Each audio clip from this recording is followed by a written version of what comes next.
Hey guys, it's Amanda. Let me start off with a few things. So today I am showing you how I edit my Instagram pictures, and this is up really late because I filmed this earlier. It was on time, video was gonna go up, but then my computer decided to be all slow. This happens a lot. So then I spent a ton of time trying to figure that out. Then I decided, you know what, I can't do it, I gotta go to my other computer. Tried to go to my other computer, then the actual clips were just not working. It wasn't the computer.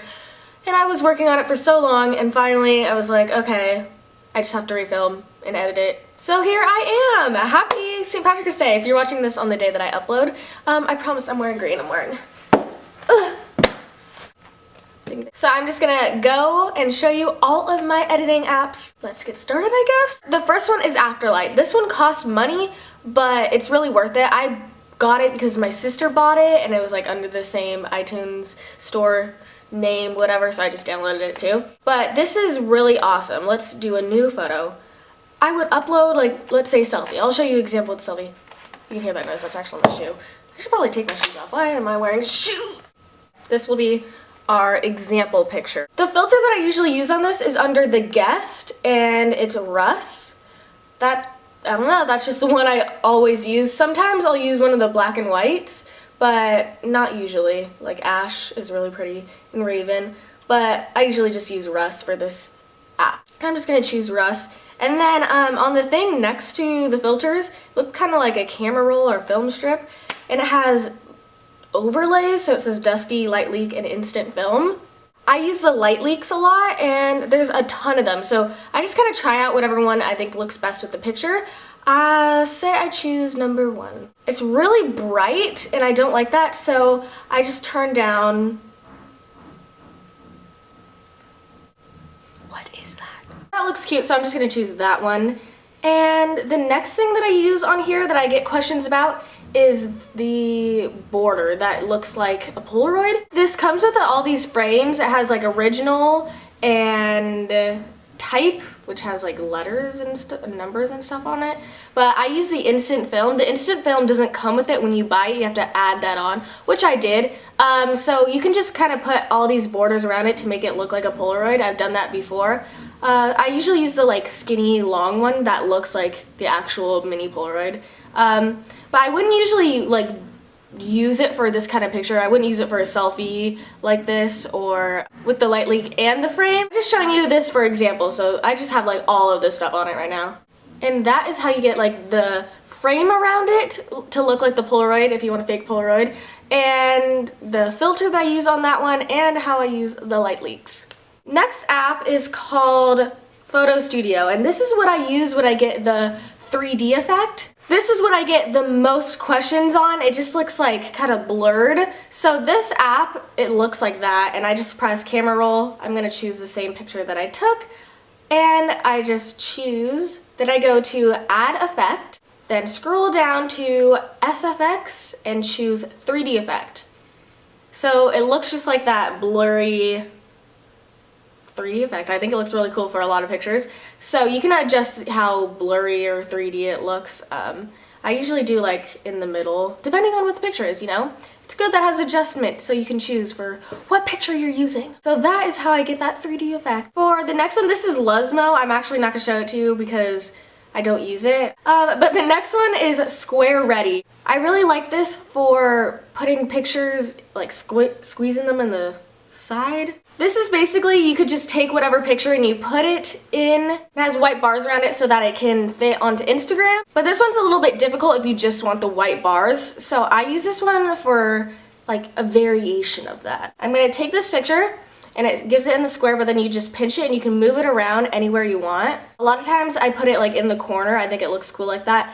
Or a lot of people do this, I don't do this, like they put it in the center so there's white bars all around it. For photo collage, that is a pretty simple app. Like everyone should have one. I really like this one because I don't like the borders in them. So if you want like a mirrored look, you can just put 2 of the same picture in the square. Go to style and I adjust the border. I don't like how you can make it thicker or thinner, but I don't like that, so I just take it all off. You can also just adjust the ratio, so what kind of shape you want it in, like whether you want it in a square or a rectangle, like all that stuff. And then I do edit, and I orientation, flip, done, and it is mirrored. That's how you get like a mirrored picture or pictures that you want to put next to each other. You can do 2 different pictures. That looks really cool. It's just something that you can use for a lot of things. Any kind of pictures you want to put together, this is what I use. Next one is VSCOcam, and that is my favorite app. I'm not exactly sure if this one costs money, but it really is worth it if it does cost money because it is my favorite and I use it for pretty much everything. I just add a picture. We'll take the one that I took earlier. I use a lot of filters on this one because they're all really awesome. The filter that I use most is T1. That's like the Russ. They kind of look the same, but I usually use T1 on all of my pictures. A lot of the ones I use X1, B1, and B5 because those are all the black and white ones. Those black and white ones on here are really pretty too, so that's usually what I use for my black and white. T1 and X1 are my favorite. There's also a lot of other filters that are really pretty too. They're like very vintage looking, so I really like that look to pictures if you add those. It is just so awesome, and when I found out, I just started using this. If you take a picture and it's too dark on your face or something, you can just go to the tools, press the little sun, and you can adjust the exposure so it makes it brighter or darker. I never want it to be darker because if you turn the exposure down too low, then you can see all of my dark circles. Then Whittagram, this is what I use if my picture is a rectangle and I want it to fit on Instagram because Instagram you can only put squares in. So you just upload the picture and it puts these white bars around it so that it is a square and you can go upload it straight to Instagram. Next one is Fonto. I don't use that ever. Touch Blur. This is what I use just for like privacy stuff. It's really simple. I use this for like my cheer uniform. I took a picture in my cheer stuff and there had a little logo right here, so I just blurred it out so you couldn't see where I cheered. The picture, you can zoom into somewhere where you need to get closer to it and then just run your finger over it and it blurs it. Snapseed I don't ever use. I don't know why I still have it. Characters, I use this for the hearts, like the empty hearts like that I put in my like captions of my Instagram pictures. If it has like just the empty heart, then I use this. It has a lot of other things too, but I just use it for the heart. I go to the pencil, press the heart, copy text, and then I could just paste it anywhere that I want it. Now this one is a little cheat sheet for you guys. I was trying to find a pimple remover because I have this one right here that won't go away, and every selfie that I take it looks like it's just staring at the camera. So I found this thing and it's called mole remover, but I use it for like pimples. I actually only used it once on one picture, but I'll show you what I used it for. I just take a picture. Here's the one I used it on. I just zoom in to it and then you put the circle around it and then press nuke and poof, it is pretty much gone. So that is awesome, but to save it you have to pay money and I'm like so I just kind of screenshotted it and then zoomed in and cropped it, whatever, so I could upload it.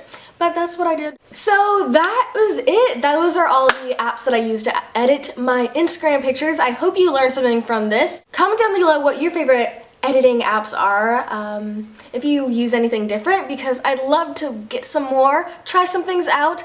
Hope you guys enjoyed this, and thank you so much for watching. Bye! Mwah.